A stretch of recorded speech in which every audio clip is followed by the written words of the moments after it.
A maioria de vocês já deve ter entrado e saído de uma ilha de calor e sentido esse efeito. Você está lá na escola ou no seu trabalho e no mesmo dia você pensa em ir para uma chácara num lugar um pouco afastado da cidade, ou mesmo você vai para um lugar que é mais arborizado, que tem um parque, que tem mais árvores, normalmente partes mais ricas da cidade ou partes que tem investimento, né, de ter praças e tudo mais. E aí você chega nesse lugar mais arborizado ou mais distante da cidade e você fala, nossa, aqui tá bem mais fresquinho. Mas aí você olha a temperatura onde você estava e nesse lugar é a mesma. Muitas vezes isso tem relação com as ilhas de calor, e é uma coisa bem menos intuitiva do que parece, então fica comigo até o final que eu vou explicar. Essa questão do Enem, ela vai falar das ilhas de calor, que é um fenômeno que eu já expliquei aqui no começo, que ele ocorre nas cidades. E aí ele fala da brisa marítima, e a gente tem esses três envolvidos nesse sistema. Fala que esses processos estão envolvidos na formação de chuva em São Paulo, e ele vai perguntar pra gente quais que são os mecanismos dominantes de troca de calor, de transferência de calor entre, primeiro, o Sol e essa ilha de calor,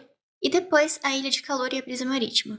Predominante porque, em geral, esses processos coexistem. Por exemplo, se eu coloco um café aqui para esfriar na mesa, ele vai trocar calor com o ambiente de várias maneiras. Se bater um vento nele, vai ter uma influência. Vai ter influência também do calor que está no dia, porque ele está recebendo o calor do sol. E, enfim, a questão que você fala é o principal.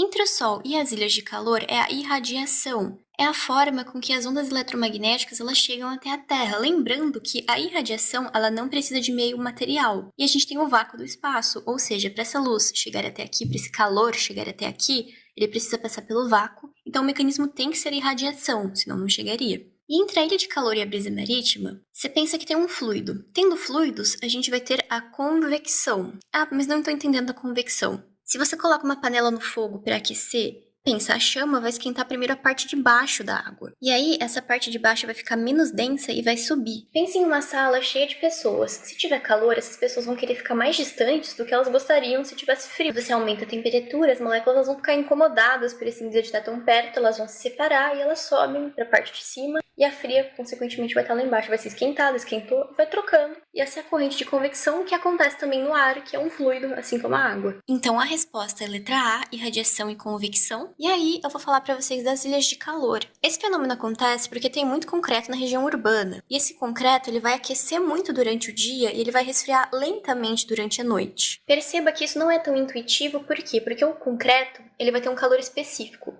Então, o esperado é que ele aqueça e resfrie na mesma velocidade. Ou ele demora muito para aquecer, mas também demora muito para resfriar, ou vice-versa. É muito rápido um processo, mas o outro também é. Isso de resfriar lentamente, então, acontece, apesar do mesmo calor específico, no contexto urbano. Porque vai ter a condução de calor, porque, como assim? O concreto não está só aqui, ele está em camadas mais profundas. Então ele vai conduzindo para as camadas de baixo e depois, para expelir, vai ter que conduzir de volta, certo? Geometria das cidades também, o jeito que os prédios são construídos, tudo isso influencia nesse parâmetro. No mais é isso, eu espero que meu vídeo tenha te ajudado e até a próxima.